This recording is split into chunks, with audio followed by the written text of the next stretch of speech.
वजीर आजम नरेंद्र मोदी राजस्थान के अजमेर में मरकजी हुकूमत के 9 साल पूरे होने के मौके पर अजीम शान जलसे आम से करेंगे खिताब। शुमार कराएंगे मरकजी हुकूमत की हुसूलियाबियां। पुष्कर में ब्रह्मा मंदिर में करेंगे पूजा अर्चना।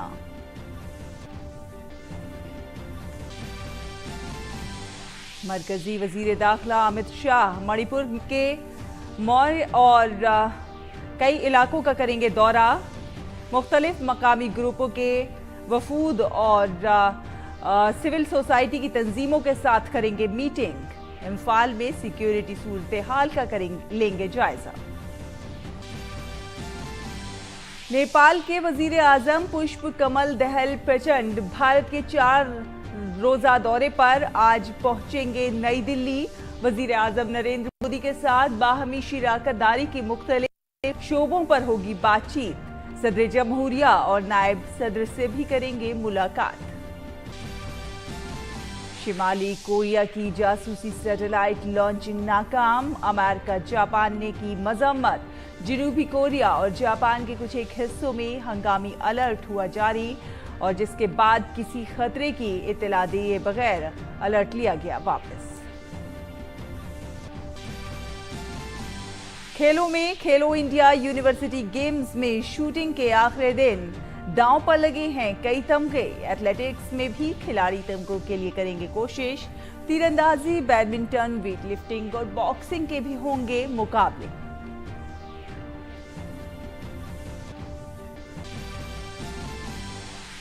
और फ्रेंच ओपन के मेंस सिंगल्स में बड़ा उलटफेर। दूसरी सेट याफ्ता डैनियल मेदवेदेव से 2-4, चौथे सेट याफ्ता दूसरे दौर में रसाई।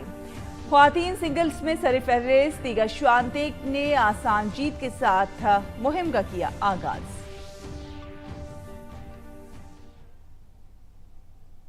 तो पीएम मोदी आज राजस्थान के अजमेर जिले के दौरे पर होंगे।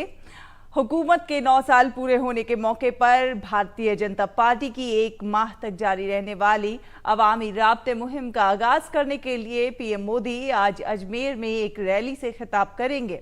अजमेर में होने वाले इस इजलास में वजीर आजम नरेंद्र मोदी अपनी मरकजी हुकूमत के 9 साल की हुसूलियाबियों को अवाम को बताएंगे और तरक्की के रोड मैप पर भी रोशनी डालेंगे। पीएम मोदी रैली से पहले अजमेर के करीब पुष्कर के ब्रह्मा मंदिर में पूजा अर्चना करेंगे। इसके बाद पीएम मोदी विश्राम स्थल में एक जलसे आम से भी खिताब करेंगे। जलसेगाह पर तकरीबन 2 लाख अफराद लिए वाटर प्रूफ पंडाल बनाया गया है। वजीर आजम के दौरे के लिए अजमेर और पुष्कर में सिक्योरिटी के वसी इंतजाम किए गए हैं। मरकजी वजीर दाखिला अमित शाह आज मणिपुर के मौर्य और कांगपोकपी इलाकों का दौरा करेंगे। अमित शाह मुख्तलिफ मकामी ग्रुपों के वफूद से भी बातचीत करेंगे और इसके बाद वो सिविल सोसाइटी की तंजीमों के साथ मीटिंग करेंगे। वजीर दाखिला इम्फाल में सिक्योरिटी की सूरत हाल का भी जायजा लेंगे। इससे पहले अमित शाह ने कल सीनियर सिक्योरिटी के ओहदेदारों के साथ मीटिंग की और अमन में खलल डालने वालों के साथ सख्ती से निपटने की हिदायत दी। वजीर दाखिला अमित शाह ने मणिपुर में फिरके वाराना तशद्दुद के मुतासरीन के लिए 10 लाख रुपए तक के मुआवजे का ऐलान किया है। इस मुआवजे में मरकजी और रियासती हुकूमत 5 लाख रुपए देगी। इसके साथ ही मरने वालों के लवाहकीन में से एक को सरकारी नौकरी भी देने का फैसला किया गया है। अमित शाह ने भी तशद्दुद से सबसे ज्यादा मुतासिर चोराचांदपुर का भी दौरा किया। वजीर दाखिला की सदारत में सियासी जमातों का इजलास हुआ जिसमें अमन बरकरार रखने पर इत्तेफाक किया गया। नेपाल के वजीर आजम पुष्प कमल दहल प्रचंड 4 दिन के सरकारी दौरे पर आज नई दिल्ली में पहुंचेंगे। पिछले साल दिसंबर में ओहदा संभालने के बाद ये उनका पहला दो तरफा गैर मुल्की दौरा होगा। प्रचंड एक आला सतही नुमाइंदा वफ्द के साथ भारत का दौरा करेंगे। इस दौरान वो वजीर आजम नरेंद्र मोदी के साथ दो तरफा बातचीत करेंगे ताकि दोनों मुल्कों के दरमियान पुराने जो ताल्लुकात हैं उन्हें मजबूत किया जा सके। पुष्प कमल दहल प्रचंड इस दौरान सदर जमहूरिया और नायब सदर जमहूरिया से भी मुलाकात करेंगे। इसके अलावा नेपाल के पीएम उज्जैन के मशहूर महाकालेश्वर मंदिर में, इंदौर में आईटी स्पेशल इकोनॉमिक जोन का भी इफ्तिताह करेंगे। और कंबोडिया के शाह इन दिनों भारत के दौरे पर हैं। तकरीबन 6 दहाइयों के बाद कंबोडिया के शाह भारत का दौरा कर रहे हैं। कल उन्होंने सदर जमहूरिया द्रौपदी मुर्मू और पीएम मोदी से मुलाकात की। ये दौरा दोनों मुल्कों के दरमियान ताल्लुकात के लिए बहुत अहम माना जा रहा है। भारत दौरे पर आए कंबोडिया के बादशाह नोरोदम सिहामोनी ने मंगल के रोज मुल्क की आला क़यादत से मुलाकात की। तकरीबन 60 बरस के बाद कंबोडिया के किसी बादशाह का भारत का दौरा हो रहा है। बादशाह नोरोदम सिहामोनी के वालिद 1963 में भारत दौरे पर आए थे। शाह नोरोदम सिहामोनी का ये पहला सरकारी दौरा है। मंगल के रोज कंबोडिया के बादशाह ने सदर जमहूरिया द्रौपदी मुर्मू और वजीर आजम नरेंद्र मोदी के साथ बाहमी बातचीत की। भारत कंबोडिया की तरक्की में शराकतदार का अहम किरदार अदा कर रहा है। भारत ने कंबोडिया को तरक्याती मंसूबों के लिए अतिया फराहम किए हैं और रियायती कर्ज भी दिए हैं। भारत सरकार की माली एयानत से अंकोर वाट समेत कदीम मंदिरों के तहफ़्फ़ुज़ और अहया का काम अंजाम दिया जा रहा है। सदर जमहूरिया द्रौपदी मुर्मू ने कंबोडिया के बादशाह के एजाज में सरकारी ज़ियाफ़त का भी एहतमाम किया। इसमें कई सरकर्दा शख्सियात ने शिरकत की। इससे पहले नायब सदर जमहूरिया जगदीप धनखड़ ने नई दिल्ली में कंबोडिया के शाह से मुलाकात की। दोनों के दरमियान बाहमी ताल्लुकात और मफादात के दीगर उमूर पर तफसीली बातचीत हुई। नायब सदर ने गुज़श्ता बरस नवंबर में कंबोडिया के दौरान हुई समर आवर बातचीत को याद भी किया। इसके अलावा वज़ीर ख़ारजा डॉक्टर एस जयशंकर ने भी कंबोडिया के बादशाह से मुलाकात की। उन्होंने ट्वीट करते हुए कहा कि दोनों मुल्कों के सियासी ताल्लुकात की 70वीं सालगिरह पर यह दौरा हमारे दरमियान मजबूत रिश्तों की निशानदेही करता है। ये रिश्ते आज विरासत के तहफ़्फ़ुज़, कानकनी, आबी तहफ़्फ़ुज़ और समाजी व इक़्तिसादी मंसूबों में ताउन के तौर पर देखे जा सकते हैं। इससे पहले कंबोडिया के बादशाह का राष्ट्रपति भवन में रस्मी इस्तकबाल किया गया। इस दौरान कंबोडिया के शाह ने गार्ड ऑफ ऑनर का मुआयना किया।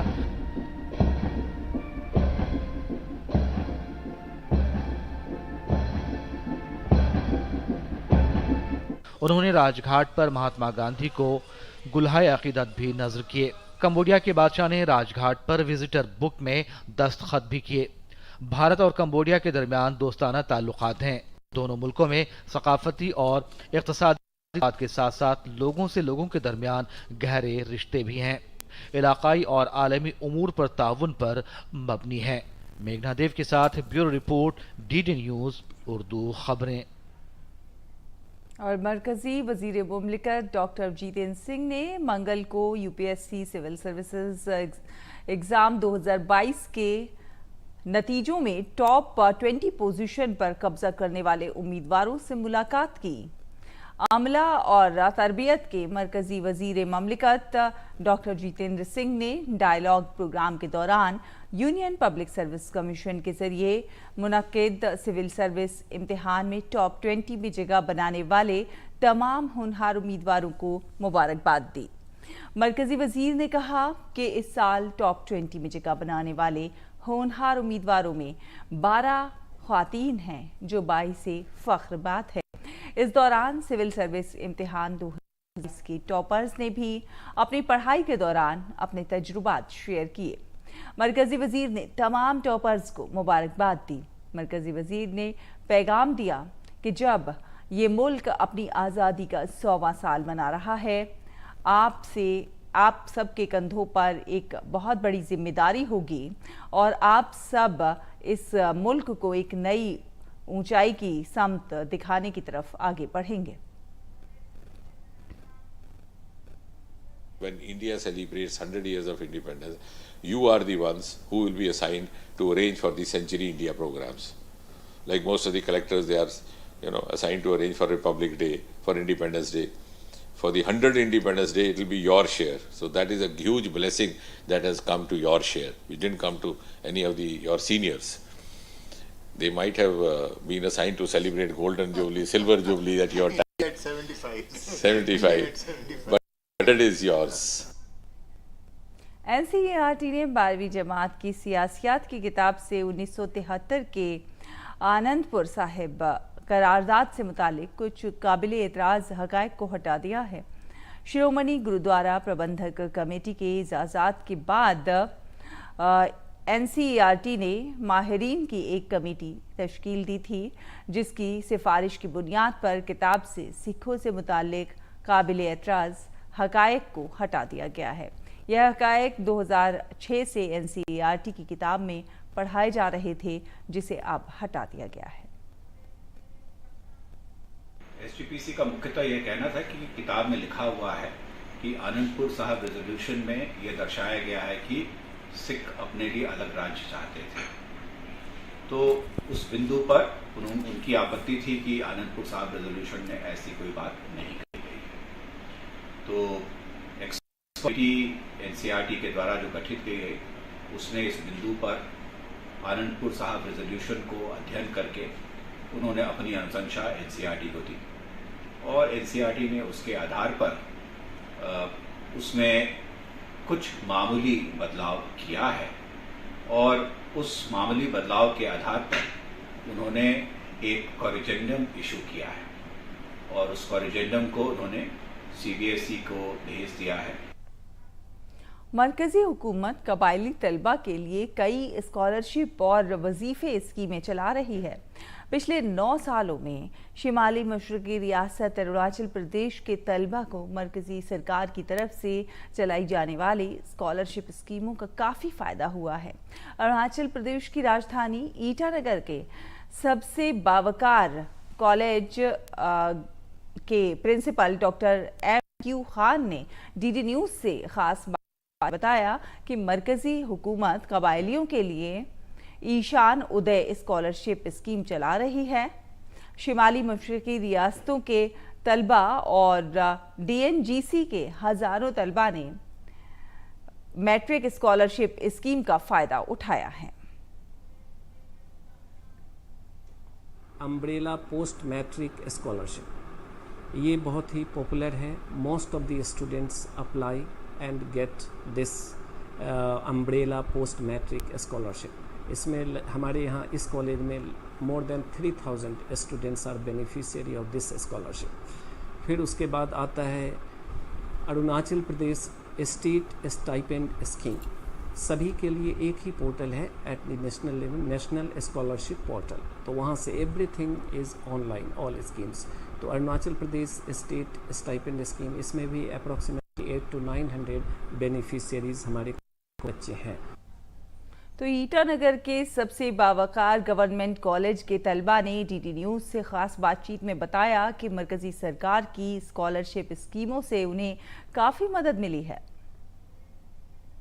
मैंने अम्ब्रेला स्कीम को अप्लाई किया इस बार और इससे मुझे बहुत सारा बेनिफिट्स मिलता है। जैसे मैं PG में बैठती हूँ तो मैं PG का फ़ी पे कर सकती हूँ और मैं एक मिडिल क्लास फैमिली को बिलोंग करती हूँ, तो मैं उससे अपने जो भी सामान मुझे जैसे कोई सामान से कपड़े से उससे मैं खरीद सकती हूँ। गवर्नमेंट स्कीम हम लोग के कॉलेज में हम लोग from the beginning of the first year हम लोग को स्टाइपेंड्स और इसके बाद स्कॉलरशिप प्रोवाइड किया गया है। तो I have been applying the umbrella scholarship last year and this year भी मैंने उसे ही अप्लाई किया है। सेंट्रल गवर्नमेंट के जो स्कीम है, ये अम्ब्रेला स्कीम जो स्पेसिफिकली जो आगे तक होता है, अगर हम पोस्ट ग्रेजुएशन कर देते उसके लिए भी एक स्कीम आएगा। अभी ग्रेजुएशन कर रहे हैं उसके लिए भी अभी करंटली स्कीम जो है अम्ब्रेला स्कीम जो STs के लिए स्पेसिफिकली ये 2022-23 के अंदर में हमें जो आर्थिक मदद मिल रही है ना, फाइनेंशियल मदद मिल रही है, उससे बहुत हमारा वो हो रहा है, लाभ हो रहा है। भारत ने दिफाई बरामदात के मैदान में बड़ी छलांग लगाई है। पिछले 9 सालों में दिफाई बरामदात में 23 गुना का इजाफा हुआ है। माली साल 2022-23 में भारत ने तकरीबन 16,000 करोड़ रुपए की दिफाई बरामदात की हैं, जो साल 2013-14 में 686 करोड़ रुपए था। उसके साथ ही मुल्क में दिफाई पैदावार भी बढ़कर 1 लाख करोड़ रुपए से बढ़ गई है। मौजूदा सरकार दिफाई शोबे में खुद इन्हसार को मुसलसल फरोग दे रही है। मुल्की सनतों को मजबूत करने के लिए कई दिफाई आलात की दरामदात पर भी पाबंदी लगा है। दिफाई खरीद के अखराजात में गैर मुल्की ज़राए का हिस्सा कम हुआ है। अयोध्या में राम मंदिर की तामीर का काम तेज रफ्तार से जारी है। राम जन्मभूमि तीर्थ ट्रस्ट की तामीर कमेटी के सरबराह नृपेंद्र मिश्रा अयोध्या पहुंचे और मंदिर में तामीराती काम की पेशरफ्त का जायजा लिया। इस दौरान उन्होंने मुख्तलिफ ओहदेदारों और इंजीनियरों से काम की मौजूदा सूरत हाल के बारे में दरियाफ्त किया। पंजाब के कपूरथला में रेल कोच फैक्ट्री के जरिए डिज़ाइन और तैयार किए गए जदीद तरीन पैसेंजर कोचेस की नकाब कुशाई की गई है। रेल कोच फैक्ट्री के जनरल मैनेजर आशीष अग्रवाल ने इसकी नकाब कुशाई की। आज के लिए तैयार किए गए कोच का कालका रेल स्टेशन पर दौड़ेंगे और देसी टेक्नोलॉजी से तैयार हर कोच को तैयार करने पर तकरीबन 1 करोड़ रुपए खर्च हुए हैं। ये रिपोर्ट देखिए। ये रेल डब्बे कालका शिमला रेलवे सेक्शन पर नैरो गेज रेल लाइन का जल्द ही हिस्सा बनने जा रहे हैं। रेल कोच फैक्ट्री कपूरथला ने इन डब्बों का डिजाइन किया है और इन्हें तैयार किया है। कोच फैक्ट्री के जनरल मैनेजर आशीष अग्रवाल ने इनकी नकाब कुशाई की। जदीद सहूलियात से लैस इन डब्बों के बारे में उन्होंने कहा कि ये बहुत ही खूबसूरत डब्बे हैं। बायो टॉयलेट है और सभी तरह की फैसिलिटी दी गई हैं। उसके साथ साथ आप देखिए हमारा जो सीटिंग है बहुत ही कंफर्टेबल सीटिंग दी गई है यहाँ पे विद स्नैक टेबल। ये फर्स्ट एसी वाला कोच है, इसमें टोटली 12 सीट हैं। इसके साथ साथ आप देखिए ये जो हमारी विंडो है इसमें यहाँ तक दिखेगा, मतलब ये पैनोरामिक कोचेस कहते हैं। और इससे जो है आपको जो माउंटेन्स का जो बहुत ही नज़ारा जो है, हसीन नज़ारा जो है वो पूरे टाइम देखने को मिलेगा। बोगी का डिज़ाइन बहुत इम्प्रूव हो गया है। जो पैसेंजर कंफर्ट है उसको बहुत इम्पोर्टेंस दिया गया है। इस मंसूबे के आगाज में रेल कोच फैक्ट्री को काफी परेशानियों का सामना था, क्योंकि उस वक्त दौड़ रहे डिब्बों का डिजाइन 1908 में तैयार किया गया था। सबसे बड़ी चुनौती ये थी कि हमारे पास जो 762 mm नैरो गेज ट्रैक है उसके डिजिटल डेटा नहीं था, और उसके साथ साथ ये जो कोचेस थे ये 100 साल से पुराना डिज़ाइन था, तो इसके टेक्निकल स्पेसिफिकेशंस और टेक्निकल ड्राइंग्स जो थी वो भी अवेलेबल नहीं थी। तो हमारी रेल कोच फैक्ट्री की डिज़ाइन टीम ने पूरा जो अभी जो कोच रन कर रहे हैं और जो अपनी अभी ट्रैक है उन सब का डेटा जो है वो पहले तो मेजर किया और लिया। उसके बाद उन्होंने खुद मॉडल्स बनाए पूरे, और मॉडल बना के फिर तरह तरह के सिमुलेशन और जो अलग अलग मेथड्स हैं उसके बेसिस पे पूरा उन्होंने डिज़ाइन बनाया। रेल कोच फैक्ट्री के जरिए इस साल नैरो गेज के लिए और डब्बे भी तैयार किए जाएंगे। कालका शिमला सेक्शन के लिए हमें 42 कोचेस का ऑर्डर रेलवे बोर्ड दे चुके हैं। तो एक बार ये डिटेल्ड ऑसिलेशन ट्रायल जो जिसके लिए अभी जारी है, एक बार ये ऑसिलेशन ट्रायल सक्सेसफुल हो जाएंगे तो बाकी हम अभी 26 कोच और का ऑर्डर हम लोग दे चुके हैं, ऑर्डर वेरियस फर्म्स को कंपोनेंट्स के लिए, और 12 कोच का और हम ऑर्डर दे देंगे। नैरो गेज रेल लाइन पर ये डब्बे 25 किलोमीटर फी घंटे की रफ्तार से दौड़ सकेंगे और इनके रन ट्रायल जल्द ही शुरू होने वाले हैं। निश्चित रूप से ये कोच मेक इन इंडिया का एक साक्षात उदाहरण है और रेल कोच फैक्ट्री की एक बड़ी उपलब्धि। कैमरामैन मनोज और बलिंदर के साथ शर्मा शांतल, डीडी न्यूज़, कपूरथला। और बैनुल-अक़वामी खबरों में शिमाली कोरिया ने बुध को कहा कि उसका पहला जासूसी सैटेलाइट लॉन्च नाकाम हो गया है। शिमाली कोरिया ने कहा कि जासूसी सैटेलाइट ले जाने वाला रॉकेट अपने पहले और दूसरे मरहले के बाद जजीरा नुमा कोरिया के मगरिबी साहिल के पानी में गिरकर तबाह हो गया। लॉन्च की नाकामी की वजूहात की तहकीकात की जा रही हैं। काबिले ज़िक्र बात यह है कि शिमाली कोरिया की ये छठी सैटेलाइट लॉन्च की कोशिश थी। इस लॉन्च के पेश नज़र जनूबी कोरिया और जापान के कुछ एक हिस्सों में हंगामी अलर्ट जारी किया गया था, जिसे किसी खतरे की इत्तला दिए बगैर वापस ले लिया गया। अमेरिका ने शिमाली कोरिया के इक़दाम की मजम्मत की है। व्हाइट हाउस ने कहा है कि अमेरिका बैलिस्टिक मिसाइल टेक्नोलॉजी का इस्तेमाल करते हुए शिमाली कोरिया के खलाई लॉन्चों की मजम्मत करता है। व्हाइट हाउस ने यह भी कहा कि वो खित्ते में अपने शिराकतदारों के साथ सूरत हाल का जायजा ले रहा है। खास बात यह है कि शिमाली कोरिया के मीडिया का कहना था कि रॉकेट के दूसरे मरहले में खराबी के बाद सैटेलाइट लॉन्च नाकाम हो गया। यूक्रेन ने रूस के जनूबी मगरिबी इलाके में मॉस्को और उसके आसपास के इलाके पर ड्रोन हमले किए। यूक्रेन के हमले में एक शहरी हलाक हो गया जबकि 2 जख्मी हो गए हैं। जख्मियों को इलाज के लिए अस्पताल में दाखिल कराया गया है। जख्मियों को संगीन हालत में इलाज के लिए अस्पताल भेजा गया है। रूस के सदर व्लादिमीर पुतिन ने कहा है कि मॉस्को पर यूक्रेन का अब तक का सबसे बड़ा ड्रोन हमला मंगल को रूस को डराने और भड़काने की कोशिश था। उन्होंने कहा कि राजधानी के आसपास हवाई सिक्योरिटी को किया जाएगा। रूस ने कहा कि 8 ड्रोन ने मॉस्को के शहरी इलाकों को निशाना बनाया, लेकिन या तो उन्हें मार गिराया गया या फिर खास इलेक्ट्रॉनिक जैमर से उनका रुख मोड़ दिया गया। बात करते हैं खेलों की। खेलो इंडिया यूनिवर्सिटी गेम्स में आज शूटिंग और एथलेटिक्स में कई तमगे दांव पर हैं।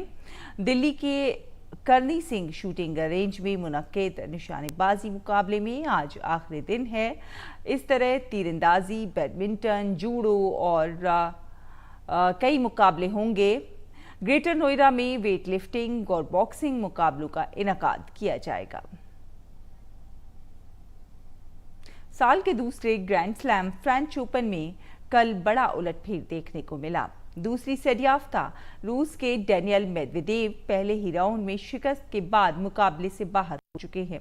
मेदवेदेव को ब्राजील के थियागो ने सख्त मुकाबले में 5 सेटों में शिकस्त दी। मर्दों के सिंगल्स में चौथे सेडयाफ्ता कैस्पर रूड ने आसान जीत के साथ दूसरे दौर में जगह बनाई। कैस्पर रूड को सीधे सेटों में शिकस्त दी। फ्रेंच ओपन के दूसरे दौर में पहुंचे कैस्पर रूड और अब देखते हैं दिल्ली से शाये हुए अखबारात का मुख्तसर जायजा।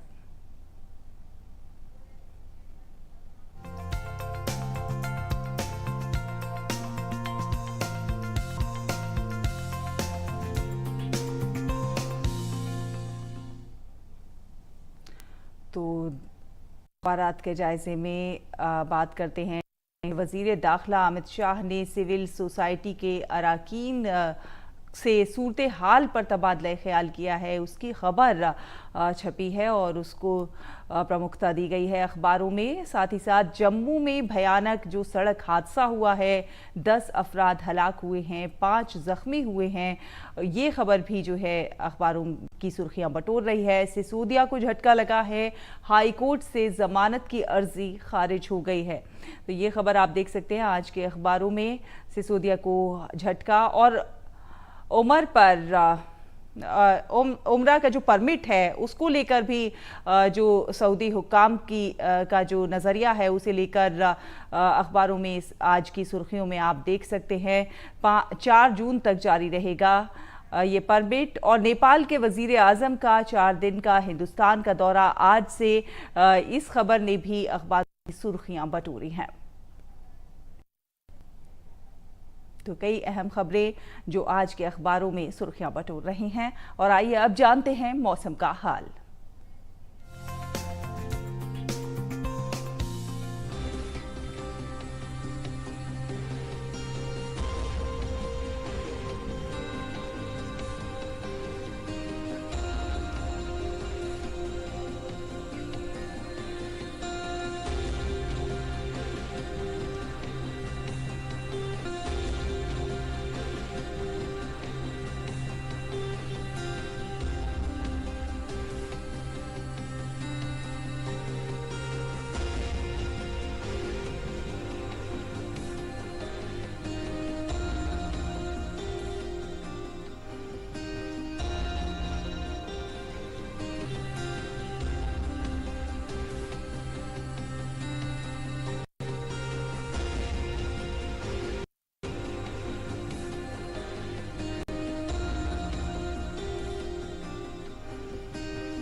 तो इसी के साथ इस बुलेटिन में फिलहाल इतना ही। आदाब।